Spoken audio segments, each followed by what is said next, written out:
Hello மக்களே, என்னடா ஒரு ட்ரெஸ்ஸாக காட்டுறாங்கன்னு பார்க்குறீங்களா? நம்ம வீட்டில் வந்து 2 நாள் ஃபங்க்ஷன் இருக்குது. அதனால் 3 டேஸ் பிளானை போட்டு எங்கே கிளம்புறோன்னு பார்த்தீங்கன்னா சென்னை தாங்க.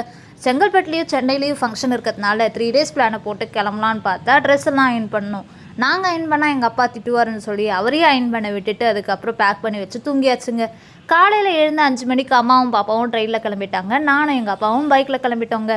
ஏன் பைக்கில் போகிறோன்னு பார்த்தீங்கன்னா, நாங்கள் குலதெய்வம் கோயில் போனோம். அங்கே பஸ் வசதி இல்லைன்றதுனால 2 வீலர் எடுத்துகிட்டு கிளம்பிட்டோங்க. அவங்க 2 பேரும் ட்ரெயினில் ஜாலியாக என்ஜாய் பண்ணிட்டாரு. நானும் எங்கள் அப்பாவும் பைக்கில் போனோங்க.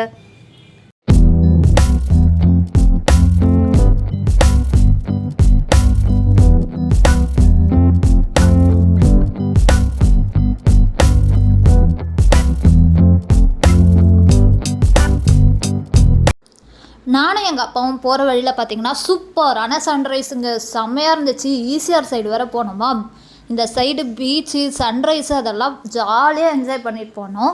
அதுக்கப்புறம் பார்த்திங்கன்னா இந்த சைடு வந்து உப்பு தயாரிக்கிறாங்க, அதெல்லாம் பார்த்துட்டு போனோம் எப்படி ரெடி பண்ணுறாங்கன்னு சொல்லி. இந்த ப்ளூ கலர் ஷீட்டில் தான் வந்து இந்த உப்பெல்லாம் ரெடி பண்ணி அதில் கட்டி வச்சுருந்தாங்க. எங்கள் அப்பாவும் அதை எக்ஸ்பிளைன் பண்ணிகிட்டே வந்தார். ஒரு வழியாக பார்த்திங்கன்னா அடிச்சு பிடிச்சி ஊருக்கு வந்து சேர்ந்தாச்சுங்க. ஏன்னா அம்மாவும் பாப்பாவும் ரயில்வே ஸ்டேஷனில் வரத்துக்கு முன்னாடி நம்ம ஊருக்கு போகணுன்னு சொல்லி சீக்கிரமாகவே வந்தாச்சு. வந்த உடனே பார்த்திங்கன்னா மாமா கிட்டே போய் ரூம் சாவி வாங்கிட்டு வந்து ரூமில் பேக் எல்லாத்தையும் எடுத்து வச்சுட்டு அப்பா வந்து பாப்பாவையும் அம்மாவையும் பிக் பண்ணுறதுக்காக போயிட்டாருங்க. அவங்களையும் கூப்பிட்டு வந்து எல்லாருமே ரெஃப்ரெஷ் ஆகி டிஃபன் சாப்பிட்டு முடிச்சாச்சு. அதுக்கப்புறம் பார்த்திங்கன்னா டி நகர் ஷாப்பிங் போகலான்னு சொல்லி எல்லோரும் கிளம்பியாச்சுங்க. கீழே இறங்கின பிறகு தான் தெரியுது பைக் சாவி மறந்தாச்சு. ரிட்டன் நான் போய் பைக் சாவி எடுத்துகிட்டு வந்தேன். அதுக்கப்புறம் எல்லாத்தையும் முடிச்சுட்டு போகிற வழியில் ஒரு காஃபியை குடிச்சிட்டு கிளம்பலான்னு அடிச்சு பிடிச்சி காஃபியை குடிச்சிட்டு ஓடி போய் டிக்கெட் எடுத்துகிட்டு ட்ரெயின் ஏறியாச்சுங்க. இது ஒர்க்கிங் ஹார்ஸ்ன்றதுனால ட்ரெயின் வந்து டைமுக்கு டைம் இருந்துக்கிட்டே இருக்கும், இருந்தாலும் கூட்டமாக இருக்கும். ஒரு வழியாக ட்ரெயின் ஏறி உக்காந்தாச்சு.